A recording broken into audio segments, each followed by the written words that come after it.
મારવાની ધનોડો લઈને આવે ધનોડો પાછો લઈને તો ઠોકર મારવાની જરૂર છે પણ પુરુષે કોઈ બીજું છે પોતાનો ગુરુ છે ભગવાન છે અને જો એની મળી અને ચોઈ ગયા તો ફેંકાઓ ફેર કોઈ તમને ઉભો કરવા મળશે આટલું કઈ મારી હોડી જમીનનું બસ કરો મહારાજ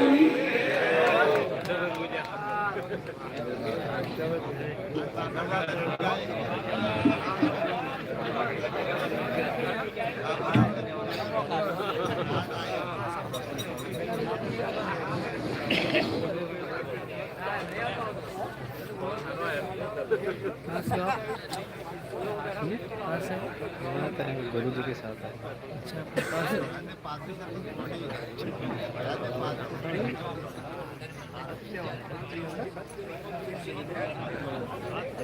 ठीक रहा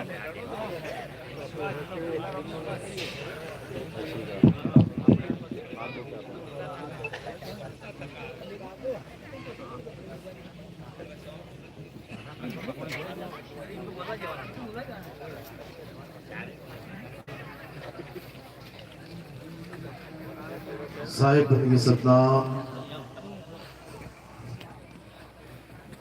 तो आज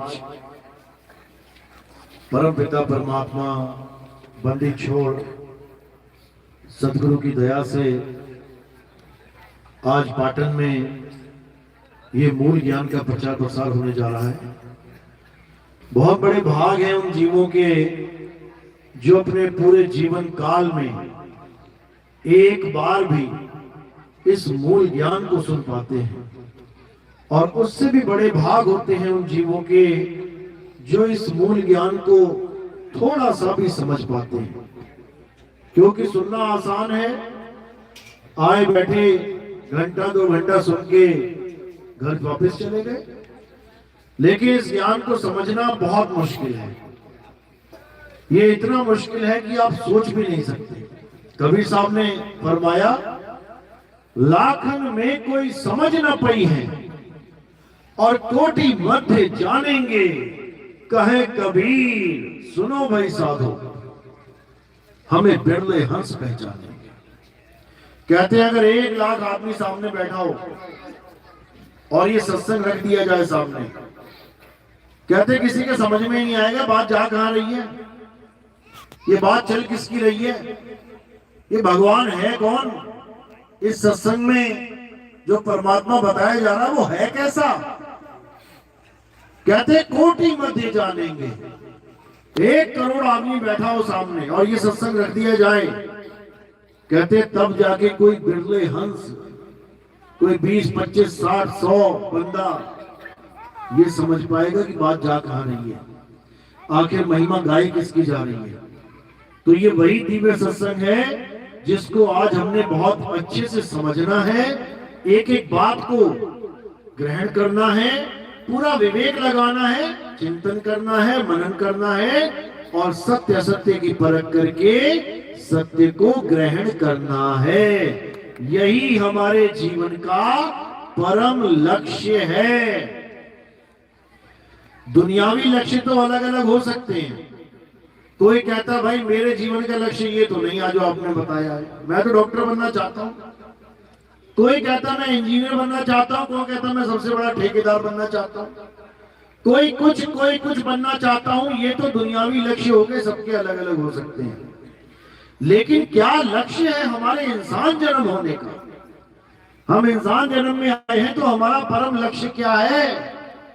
जिस दिन हमें यह समझ में आ गया उस दिन याद रखना कलयुग में सतयुग आ जाएगा, क्योंकि सत्य को पाना ही हमारा एकमात्र लक्ष्य है। और अगर हम सत्य को पाने के लिए दौड़ पड़े, अभी किसके पीछे दौड़ रहे हैं, किसके पीछे दौड़ रहे हैं अभी, माया के, जितना मर्जी दौड़ा लो। और जिस दिन हम सत्य के पीछे दौड़ना शुरू हो गए तो कलयुग में सतयुग आ जाएगा। जो संतों ने अपनी वाणियों में बताया है कि एक समय ऐसा आएगा जब कलयुग में ही सतयुग आएगा। ये वही समय है मेरे भाई। ये सत्य का डंका इसीलिए बजाया जा रहा है।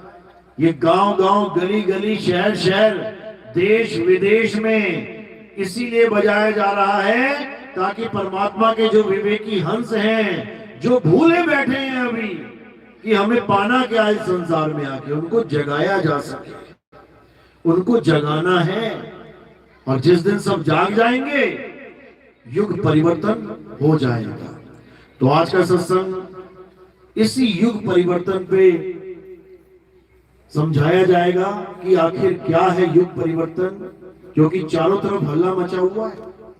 जो ब्राह्मण ये कहते नहीं थकते थे कि 4,32,000 साल के बाद कल की अवतार होगा, आज वही ब्राह्मण क्या कहते फिर रहे हैं, लगता है कल की अवतार हो चुका है। YouTube खोल के देखो, कभी पता लगेगा तुम्हें। जो ये कहते फिरते थे कि अभी तो कलयुग बहुत बहुत बहुत बाकी है, अब क्या कह रहे हैं कि लग रहा है यही कलयुग का चरम है और वो अवतार आ चुका है पूरे विश्व को एक करने के लिए। ये भाषा बदल कैसे गई, ये आवाज बदल कैसे गई, आज इसका पूरा खुलासा किया जाएगा और समझाया जाएगा कि कलयुग में सतयुग आखिर आता कैसे है। बोल तो सबने दिया, हर ग्रंथ में इसका जिक्र है, हर संत की वाणी में इसका जिक्र है, लेकिन आखिर वो आएगा कैसे, आज उसका खुलासा किया जाएगा। तो आज का सत्संग शुरू करने से पहले परम पिता परमात्मा के नाम पे जयकारा लगाएंगे।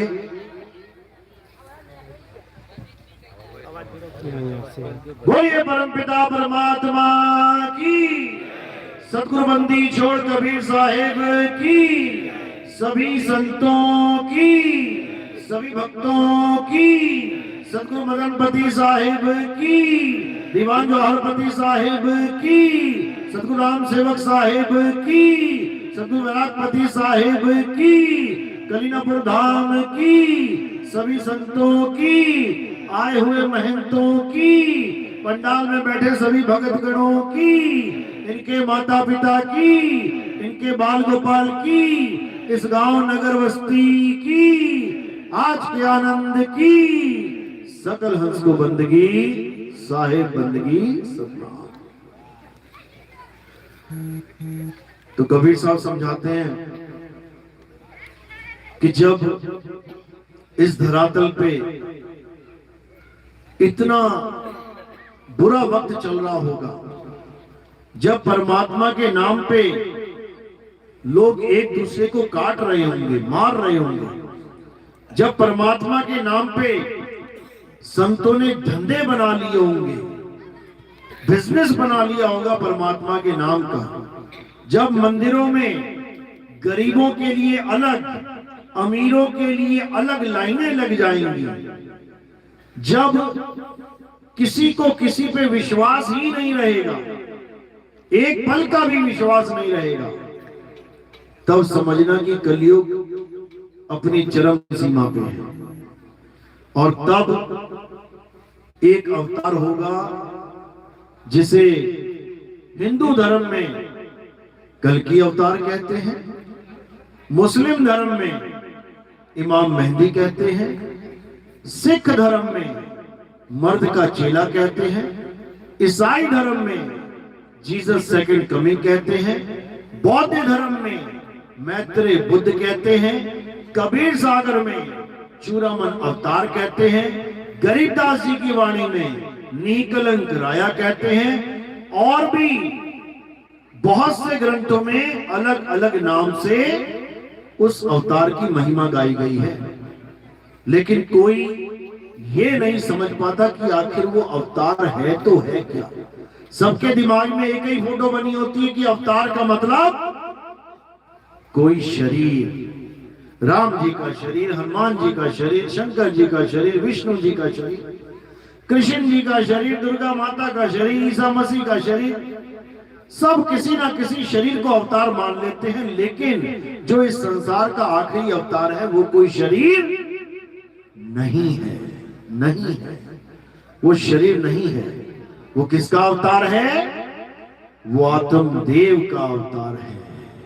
वो कल्कि अवतार, कल्कि का मतलब होता है जिसमें कोई कलंक ना हो, और ये शरीर बिना कलंक के पैदा ही नहीं होता। पहला कलंक क्या है? जन्म ही पहला कलंक है। जिसका जन्म हो गया उसका मरण होना ही होना है। तो पहला दाग, पहला कलंक क्या है? जन्म लेना। दूसरा कलंक क्या है? भोजन करना। भोजन किसका किया जाता है? जीवों को खाया जाता है। जीव जीव को खा रहा है, ये कलंक है। आखिरी अवतार जीवों को नहीं खाएगा क्योंकि वो शरीर रूपी अवतार है ही नहीं। तीसरा कलंक क्या है? ये काम वासना, ये शादी ब्याह, ये तीसरा कलंक है। उस अवतार की कोई शादी नहीं होगी, वो काम वासना में लिप्त नहीं होगा। क्यों? क्योंकि वो कोई शरीर है ही नहीं। और चौथा कलंक मृत्यु, उसकी कभी मृत्यु नहीं होगी, वो अजर अमर अविनाशी है। इन्हीं चार दागों को कबीर साहब ने और संतों ने क्या समझाया?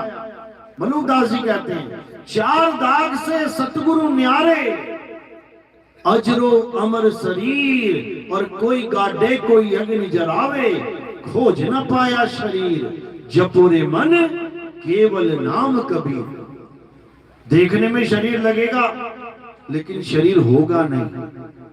उस अवतार को कोई पहचान ही नहीं सकता क्योंकि वो निकलंक अवतार है, यानी कलंक से रहित आत्मा का अवतार है। उसी अवतार के आने की महिमा हर ग्रंथ में गाई गई है। उसी अवतार की महिमा हर वाणी में गाई गई है, लेकिन कोई उसको समझ नहीं पाता।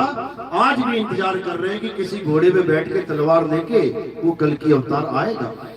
आज भी मंदिर भरे पड़े हैं, फोटो सजी पड़ी हैं, इंतजार हो रहा है। हमको ये नहीं पता वो पहले से ही विराजमान है, वो सब घटों में पहले से ही विराजमान है, बस उसके प्रकट होने का इंतजार है। सब घट मेरा साइया और सोनी सेज न कोए, बलिहारी व घट की जिस घट प्रगट होए। वो पहले से ही अवतार सबके अंदर बैठा हुआ है लेकिन प्रकट नहीं हो रहा है, इसीलिए हम उस सत्य से दूर बैठे हैं। अरे है प्रकट पर दिखत नहीं, सतगुरु सैन सहारा हो, आवे ना जावे जन्मे नहीं मरे, सो निज पीव हमारा हो। कहते वो आता जाता नहीं है भाई, वो आने जाने वाला अवतार नहीं है। वो ऐसा अवतार है जो अचल अवतार है, जो अडोल अवतार है, जो सदा स्थिर रहने वाला अवतार है। और दुनिया किन अवतारों को मान बैठी है? जो आते हैं जाते हैं, जन्मते हैं मरते हैं, खाते हैं पीते हैं, उन अवतारों को अवतार मान बैठी है। जबकि वो क्या है? शरीर है, नाशवान है, झूठ है। इस झूठे शरीर को अवतार मान के आज हर मंदिर में पूजा जा रहा है। किसको पूजते हैं? शरीरों को। अब तो शरीर भी नहीं पूजे जा रहे, अब तो उन शरीरों की एक कल्पना वाली मूर्ति को पूजा जा रहा है। शरीर को तो उन्होंने पूजा जो उस समय में उनके साथ खड़े थे। जैसे कृष्ण के साथ अर्जुन खड़े थे, राम के साथ हनुमान खड़े थे, तो मौका मिल गया हनुमान जी को राम जी की शरीर की पूजा करने का, मिल गया मौका अर्जुन को कृष्ण जी की पूजा करने का, उनके शरीर को छूने का, सेवा करने का। तुम्हें और हमें तो वो भी मौका ना मिला। हम उनके शरीर को ना देख पाए, उनके शरीर को ना छू पाए। हम पत्थर को ही कृष्ण और राम बना बैठे हैं। अब खूब पत्थर की घिसाई चल रही है, खूब नहलाओ, खूब धुलाओ, कपड़े पहना के भोग लगाओ, वो भी खा ना पाए, मुंह में लगा रह जाता है। वो चींटी और मक्खियां उठा के ले जाते हैं अपने अपने घर।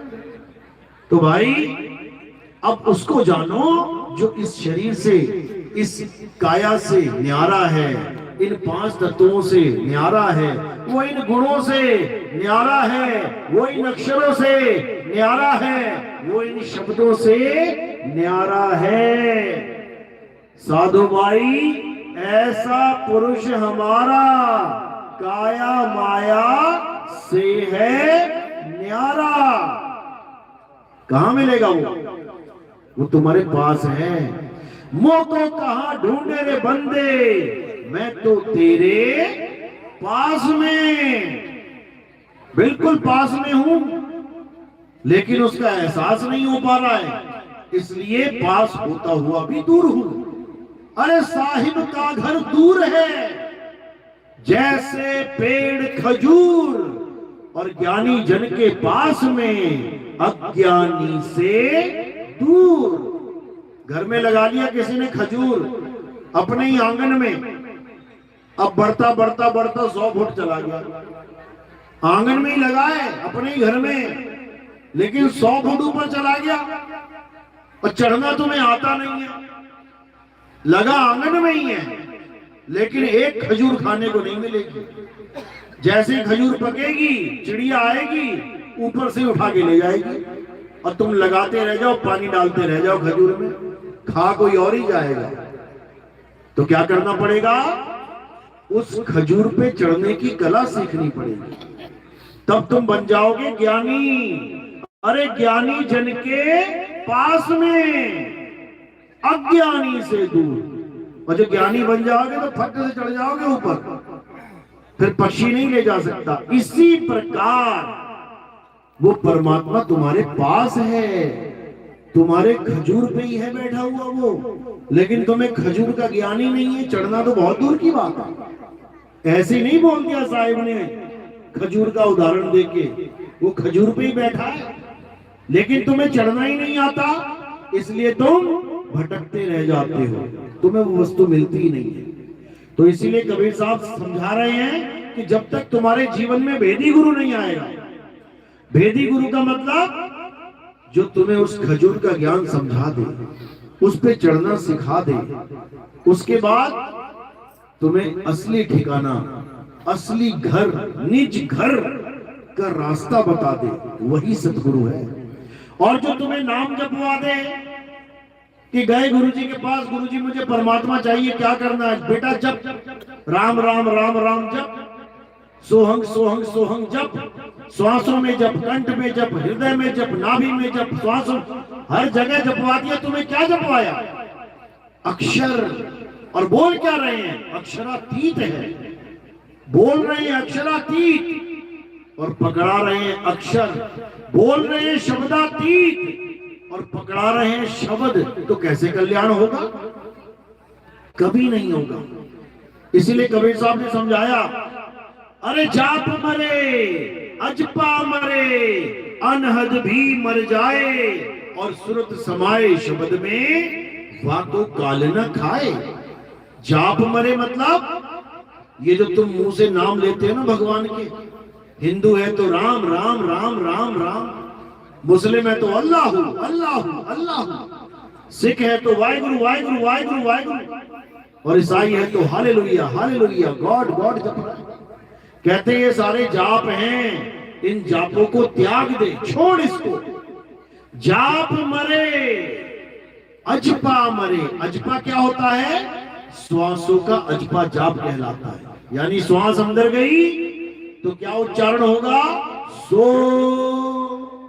और जैसे ही बाहर निकली तो क्या निकलेगा? हम। तो क्या बन गया? सो हम, सो हम। अब कई लोग इसको सच्चा नाम मान बैठे कि ये सोहंग ही सच्चा नाम है। और कबीर साहब क्या कह रहे हैं?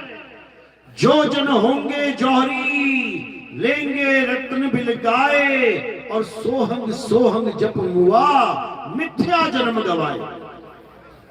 कहते जो जन होंगे जौहरी, रत्न लेंगे बिलगाए। ये सोहंग रतन नहीं है, ये रतन का नाम है। ये रतन का नाम है, सोहंग रतन नहीं है।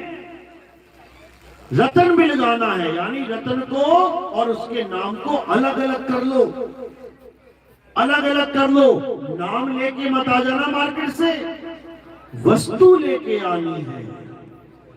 तुम गए सोने की दुकान पे, बोला मुझे अंगूठी चाहिए, दुकानदार कहता पैसा रख 10,000 रुपया, रख दिया तुमने।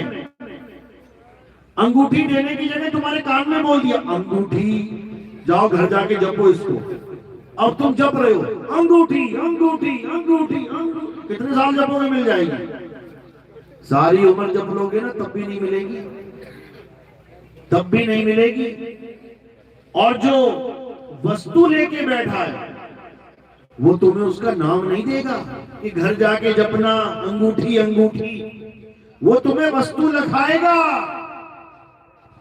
अरे वस्तु कहीं ढूंढे कहीं, कैसे लागे हाथ, और गुप्त वस्तु तब मिले, भेदी लीजे साथ, भेदी लीना साथ में। अरे दीनी वस्तु लखाए, और कोटि जन्म का पंथ था, पल में पहुंचा जाए। जो सच्चा गुरु होगा वो तुम्हें एक भी नाम नहीं देगा जपने के लिए कि तुम सारी उम्र जप रहे हो सोहंग सोहंग सोहंग कोहंग वो हंग यो हंग वो हंग। हटाओ इसको और किसको जानो। अरे घट में पड़ी वस्तु नहीं सूझे, और बाहर ढूंढन जासी, जल में मीन पे आसी, मोहे देखत आवे हासी। तुम्हारी वस्तु तुम्हारे पास है।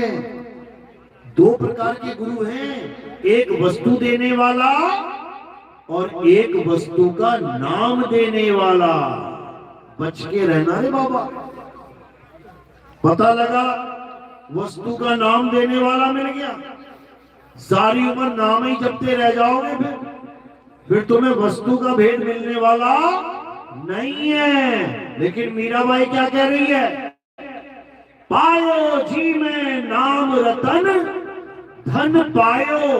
दो चीजें हैं, एक है नाम रतन और एक है रतन का नाम। समझ लेना इसको। एक है नाम रतन, यानी कौन सा नाम मिला उसे? रतन रूपी नाम मिल गया। यानी रतन क्या है? वस्तु है। और एक है रतन का नाम, उसमें रतन नहीं मिलेगा, उसमें नाम मिलेगा।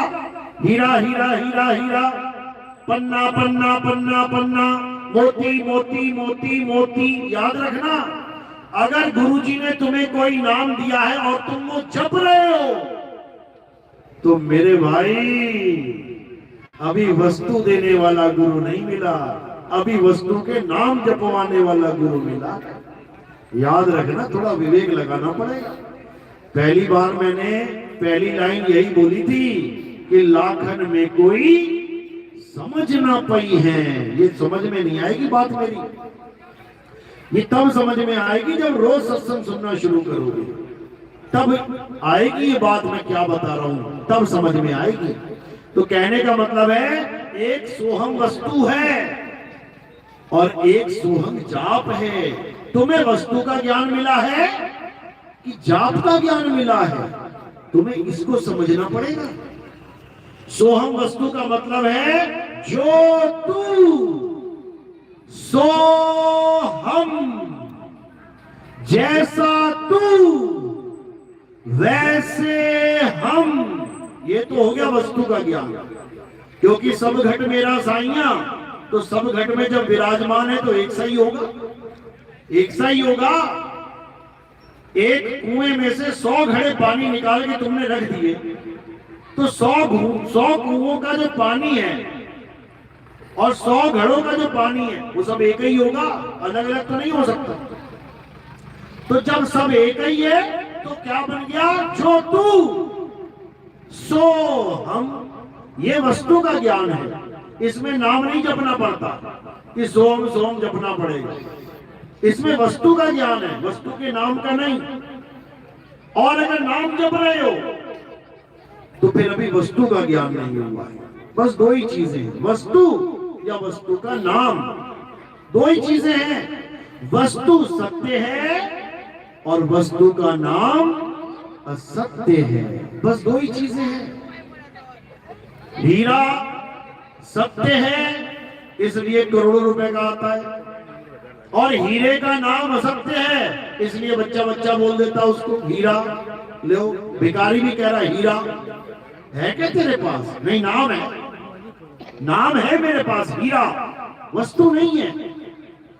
बस यही फर्क है। नाम सबके पास मिल जाएगा, वस्तु नहीं मिलेगी। वस्तु तब मिलेगी जब भेदी गुरु तुम्हारे जीवन में आएगा, याद रखना। तो क्या कह रहे हैं, मोको कहां ढूंढे रे बंदे, मैं तो तेरे पास में, ना मंदिर में, ना मस्जिद में, ना काबे कैलाश में। क्या कह रहे हैं, ना मंदिर में, ना मस्जिद में। और संत लोग क्या बताते हैं, कहते हैं ऐसी कोई जगह नहीं है जहां परमात्मा नहीं है। तो फिर ये मंदिर और मस्जिद में क्यों नहीं है भाई? किसकी वाणी है ये कबीर साहब की वाणी है। ना मंदिर में, ना मस्जिद में, ना काबे कैलाश में, ना मैं जप में। कोई नाम मत जपना, मारे जाओगे अंत में। ना मैं जप में, ना मैं तप में, और ना मैं व्रत उपवास में। अब क्या कह रहे हैं, भंवर गुफा में, श्वासों की श्वास में, अरे नहीं प्राण में, नहीं पिंड में, ना ब्रह्मांड आकाश में। तो कण कण में परमात्मा कहां से हो गया भाई? ये कैसा परमात्मा है कि कण कण में भी है और नहीं भी है? ऐसा कैसे? अब क्या कह रहे हैं, खोजी होए तुरंत मिल जाऊं, एक पल की तलाश में। अरे कहे कबीर सुनो भाई साधो, मैं तो हूं विश्वास में। अब ये समझना पड़ेगा तुम्हें कि क्या बात चल रही है। जो कहते हैं कि परमात्मा कण कण में है, असल में वो परमात्मा नहीं है। वो क्या है? वो ब्रह्म है। ब्रह्म कण कण में विराजमान है ब्रह्म। बिना ब्रह्म के ब्रह्मांड का कोई अस्तित्व है ही नहीं। यहीं पे धोखा खा जाते हैं सब संत, यही धोखा खा जाते हैं। वो ब्रह्म को परमात्मा मान बैठते हैं, जबकि कबीर साहब समझा रहे हैं, अरे ब्रह्म बड़ा की जहां से आया, और वेद बड़ा की जिन निर्माया, ई मन बड़ा कि जेहि मन माना, और राम बड़ा कि राम ही जाना। ब्रह्म ब्रह्म कबीरा मेरे उदास, तीरथ बड़ा या तीरथ का दास। पहले तो यही निबेड़ा कर लो। ब्रह्म बड़ा की जहां से आया, लोग कहते कण कण में परमात्मा है। कण कण, और जब कण नहीं थे तब कहां रहता था? जब कण नहीं थे तब कहां रहता था? और आज कण कण में घुसा हुआ है। कमाल कर दी तुम लोगों ने। जब कण नहीं थे तब कहां था? बताओ जरा। यही तक कबीर साहब समझा रहे हैं, अरे ब्रह्म बड़ा की जहां से आया, और वेद बड़ा की जिन निर्माया। लोग कहते वेद बड़े बड़े बड़े वेद हैं। अरे जिसने लिखा है वो सोच कितना बड़ा होगा। तू लिखी हुई चीज को बड़ा मान बैठा है। जिसने लिखा है सोच वो कितना महान होगा। जिसने एक वेद लिख दिया, 4 लिख दिया, वो 4000 लिख देता, कितने भी लिख देता। कौन बड़ा है, लिखी जाने वाली चीज या लिखने वाला? पहले तो यही निबेड़ा कर लो। ब्रह्म बड़ा की जहां से आया, वेद बड़ा की जिन निर्माया, ई मन बड़ा की जेहि मन माना। लोग कहते हैं ये मन से कोई नहीं जीत सकता। पराशर ऋषि 21,000 साल तक तपस्या करता रहा, उसके बाद मल्लाह की लड़की के साथ भोग कर लिया। मन से बलवान कोई नहीं है। साहिब कह रहे हैं ई मन बड़ा कि जेहि मन माना। जिनका मन मान चुका है, यानी घोड़े में लगाम लग चुकी है। अगर लगाम लग गई है तो वो तुम्हारे इशारों पे नाचेगा, और अगर तुम्हें लगाम लगानी नहीं आती तो तुम उसके इशारों पे नाचोगे। एक बार घोड़े के ऊपर बैठ के देख लेना, ऐसा दौड़ाएगा चीखे मारोगे तुम। और अगर तुम्हें दौड़ाना आता है तो पूरे आनंद में दौड़ाओगे। 2 प्रकार का ज्ञान है, ई मन बड़ा कि जेहि मन माना, और राम बड़ा कि राम ही जाना। कहते राम नाम सत्य है। कौन सा वाला राम? कहते ये 2 अक्षर का प्यारा नाम ले। रा और मां, कहते ई राम बड़ा या राम ही जाना, जिसने उस राम को लिखा है वो बड़ा है कि राम बड़ा है? जिसने राम लिखा है वो मिटा भी सकता है उसको। लिख के देख लेना, कागज पे लिख लेना पेंसिल से रा और मां, उसके बाद रबड़ उठा के मिटा देना। बताओ कौन बड़ा है, लिखने वाला कि लिखे जाने वाला? इसी में किसी को निबेड़ा नहीं करना आ रहा है और बातें बड़ी बड़ी। इसीलिए कबीर साहब कह रहे हैं, भ्रम भ्रम कबीरा फिरे उदास, तीर्थ बड़ा या तीर्थ का दास। तीर्थ बड़ा होता है या तीर्थ का दास? तीर्थ का दास पता क्या होता है? तीर्थ का दास क्या होता है? ये सब तीर्थ के दास बैठे हुए हैं, यानी भगत लोग। लोग कहते हैं वो तीर्थ बहुत बड़ा तीर्थ है, बहुत बड़ा, बहुत महान तीर्थ है। कोरोना में सारे महान तीर्थों का क्या हाल हो गया था पता है? एक चिड़िया भी पर नहीं मार रही थी, एक आदमी ना खड़ा था वहां पे, दिया बाती करने वाला कोई ना था वहां पे। और जैसे तीर्थ का दास पहुंच गया लाखों करोड़ों की संख्या में, वो फिर महान हो गया। यानी ये तीर्थ का दास जहां जाके खड़ा हो जाए ना, वो तीर्थ महान हो जाता है। ये बाबा जी बहुत बड़े बाबा जी है। क्यों? तीर्थ का दास बैठा हुआ है लाखों की संख्या में। ये बाबा जी तो ऐसे ही हैं, इनके चेले वेले नहीं है। क्यों? तीर्थ का दास बैठा ही नहीं आगे। ये तीर्थ का दास जिस बाबा जी के आगे बैठ जाता है, उस बाबा जी को भगवान बना देता है ये, समझो। तो कह रहे तीर्थ बड़ा कि तीर्थ का दास। अभी दास अपने आप को पहचान नहीं रहा है, ये दास ही सबसे खास है, अभी पहचान नहीं रहा अपने आप। तो यही कबीर साहब समझा रहे हैं कि जब तक ये दास अपने आप को जान नहीं लेगा, तब तक ये भगवान को ढूंढता ही रहेगा। इसकी दौड़ चलती ही रहेगी, ये कभी रुकने वाला नहीं है। कब रुकेगा ये? जब इसको भेदी गुरु मिल जाएगा और इसको एक पल में परमात्मा का ज्ञान देने वाला मिल जाएगा। कह रहे हैं ना, खोजी होए तुरंत मिल जाऊं, एक पल की तलाश में। एक पल से दो पल नहीं होगा। जब भेदी गुरु आ जाता है तो एक पल से दो पल नहीं होने देगा। वो एक पल में तुम्हें समझा देगा कि कहां परमात्मा विराजमान है। उसके बाद तुम्हारी भक्ति स्टार्ट हो जाती है, तुम्हें शरीर से अलग कर देता है। वो सतगुरु का क्या काम है? करूं जगत से न्यारा, साधो ऐसा ज्ञान हमारा। कबीर साहब का ऐसा ज्ञान है, तुम्हें काया से जुदा कर देगा। वो तुम्हें पता लग जाएगा काया क्या होता है और आत्मा क्या होती है, काया का ध्यान कैसे करना है और आत्मा का ध्यान कैसे होता है। दोनों में भेद समझा देगा।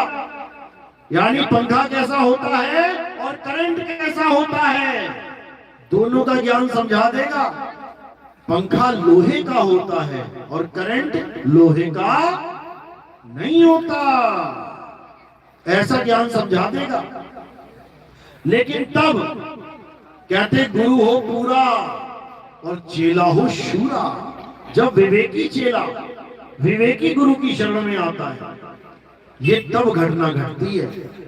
और गुरु हो पूरा और चेला हो अधूरा, ये तब नहीं होता, ये नहीं हो सकता। इसीलिए कबीर साहब पहले विवेक जागृत की बात करते हैं कि पहले विवेक जगाओ। और विवेक कैसे जगेगा? गुरुओं के सत्संग से जगेगा। बिन सत्संग विवेक ना होई और राम कृपा बिन सुलभ ना सोई। कहते बिना सत्संग के विवेक तुम्हारा जग ही नहीं सकता, क्योंकि गुरु का काम ही विवेक जगाना है। गुरु का काम किससे कहानियां सुनाना नहीं है कि राम जी ने ऐसा किया, कृष्ण जी ने ऐसा किया, शंकर जी ने ऐसा किया। ये सत्संग नहीं, ये कथाएं हैं, कथाएं। कथाएं सुनाने वाला कथावाचक होता है। कथाएं सुनाने वाला कथावाचक होता है और सत्य का बोध कराने वाला सत्संगी होता है, वो सत्संग होता है। तो जब गुरु मिलेगा तो सत्संग की बात चलेगी, ये कथाएं खत्म हो जाएंगी फिर। और जब सत्य की बात चलेगी तो सत्य केवल एक है। कृष्ण जी क्या समझा रहे हैं गीता में? अध्याय 2 16वां श्लोक। हे अर्जुन, इस दुनिया में दो प्रकार के तत्व हैं। कौन कौन से? एक असत्य और एक सत्य। असत्य क्या है? असत्य ये शरीर है जो बनता और बिगड़ जाता है, जो पैदा होता और नष्ट हो जाता है, जो पल पल बदलता है, जो सदा एक सा नहीं रहता, वो असत्य है। और सत्य क्या है? हे अर्जुन, इस दुनिया में केवल एक सत्य है, और वो क्या है? आत्मा ही सत्य है। आत्मा के अलावा और कुछ सत्य नहीं है, कुछ भी। चाहे तुम किसी का शरीर ले लो, भले तुम राम जी का ले लो, शंकर जी का ले लो, भले तुम कृष्ण जी का शरीर ले लो, शरीर सत्य नहीं है। वो बना है तो बिगड़ेगा, इसमें दो राय नहीं है। कृष्ण जी के शरीर में पैर में तीर लगा कि नहीं लगा? यही गुजरात में ही लगा था, मंदिर बना हुआ है। तो पैर में तीर लगने का मतलब ही यही है कि ये ऐसा तत्व है जिसमें तीर घुस गया। और कृष्ण जी जिसकी महिमा गा रहे हैं उसमें तीर नहीं जा सकता।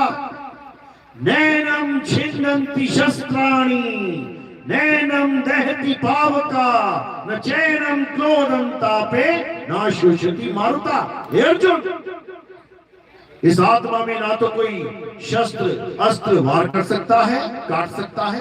इस आत्मा को ना तो कोई अग्नि जला सकती है, इस आत्मा को ना तो कोई जल भिगो सकता है, और ना ही इसको वायु सुखा सकती है। किसकी महिमा गा रहे हैं? आत्मा की महिमा गा रहे हैं। और तुम किसकी पूजा कर रहे हो? शरीर की पूजा कर रहे हो। वो कह रहे हैं पूरब में देख सूरज उगेगा, और तुम पश्चिम में देख रहे हो, कभी नहीं उगेगा वहां से, समझ लो। तो क्या करना है? अब उस आत्मा को जानना है जिस आत्मा की वजह से तुम खा रहे हो, पी रहे हो, नहा रहे हो, धो रहे हो, ये संसार के सारे कार्य कर रहे हो। उसी आत्मा के द्वारा ये शरीर हर प्रकार की गतिविधियां कर रहा है। सारा संसार उस आत्मा के द्वारा चलायमान है, लेकिन उस आत्मा को ही नहीं जानता। आत्मा का नाम तो सबने सुना है ना? सबने सुना है? हाथ खड़ा करो। आत्मा सबने सुना होगा, नहीं भी खड़ा करोगे तब भी सुना है। अपनी अपनी आत्मा लेके आए हो साथ में? किसी की घर तो नहीं रह गई? हाथ लगा के देखो, चेक करो जरा, जेब में पड़ी होगी। ये आत्मा ऐसी वस्तु है जिसके बिना तुम एक पल भी नहीं चल सकते, तुम सांस तक नहीं ले सकते। अगर आत्मा ने शरीर को छोड़ दिया, ये सांसों को चलाने वाला कौन है? ये सांसें किसकी कृपा से चल रही है? ये आत्म तत्व की वजह से चल रही है। आत्म तत्व ने शरीर को छोड़ दिया तो ये सांसें वहीं रुक जाएंगी। लेकिन इस बात को कोई समझ ही नहीं पाता, आत्मा के भेद को कोई जान ही नहीं पाता, और नाशवान तत्वों की पूजा में सारा जीवन जी के चला जाता है। अब क्या करना है? अब आत्म तत्व को जानना है, आत्मा को ही पहचानना है। इस आत्मा को जानने के बाद तुम आत्म ज्ञानी हो जाओगे। अभी तुम क्या बने पड़े हो? जपी तपी सन्यासी। कोई भी गुरु से नाम लेके अगर तुम जप रहे हो तो जो नाम जप रहा है वो जपी कहलाता है, जो कोई तपस्या कर रहा है वो तपी कहलाता है, और जो घर बार छोड़ के जंगल में चला गया वो सन्यासी कहलाता है। जपी तपी सन्यासी से परे आत्मज्ञानी बनना है। आत्मज्ञानी, जहां पर भी आत्म शब्द जुड़ गया वो तुम्हारे लिए है, उसका ज्ञान तुम्हारे लिए है। जैसे हम कहें आत्म कथा लिखो, तो कथा के आगे आत्म लग गया। अब राम जी की कथा, श्याम जी की कथा नहीं लिखनी है, किसकी लिखोगे? अपनी। आत्मकथा। किसी ने आत्महत्या कर ली तो किसकी हत्या की? अपनी। कोई आत्मरक्षा के लिए पिस्तौल लेके घूम रहा है तो किसकी रक्षा करेगा? अपनी। अगर कोई अपने ऊपर निर्भर है तो क्या बोलेंगे उसे? आत्मनिर्भर। अगर कोई अपना कल्याण करना चाहता है तो क्या कहेंगे उसको? आत्म कल्याण। इसी प्रकार जो आत्म ज्ञान है वो किसी और का नाम जपना नहीं है, वो किसी और की पूजा करना नहीं है, वो किसी और की तरफ देखना भी नहीं है। सब कुछ आपका अपने ऊपर आ जाना चाहिए। जैसे एक कुत्ता शीशे के सामने खड़ा होकर भौंक भौंक के मर जाता है। क्यों मर जाता है? क्योंकि वो अपने ऊपर ध्यान नहीं देता है। किसके ऊपर ध्यान चला जाता है? सामने प्रतिबिंब के ऊपर। बस इसी प्रकार हमारी दुर्गति हो गई है। हमारा ध्यान अपने ऊपर नहीं है। हमारा ध्यान मंदिर, मस्जिद, गुरुद्वारे, चर्च, ये वो दुनियादारी, हर तरफ हमारा ध्यान है, केवल अपने ऊपर ध्यान नहीं है। इसी को कबीर साहब ने समझाया है। जैसे स्वर्ण कांच मंदिर में भरमते भूख मरे हो, और कहे कबीर नलनी के सुगना तोहे कौन पकड़े हो। कहते जब तक तेरे जीवन में भेदी गुरु नहीं आ गया जो तुझे तेरा ही भेद समझा दे, तब तक तू उस कुत्ते की तरह बार बार मरता और जन्मता रहेगा। कोई बचाने वाला नहीं है। इसीलिए हमें भेदी गुरु की जरूरत है। भेदी गुरु ही हमें हमारा वो दिव्य भेद समझा सकता है कि आखिर हमारा स्वरूप है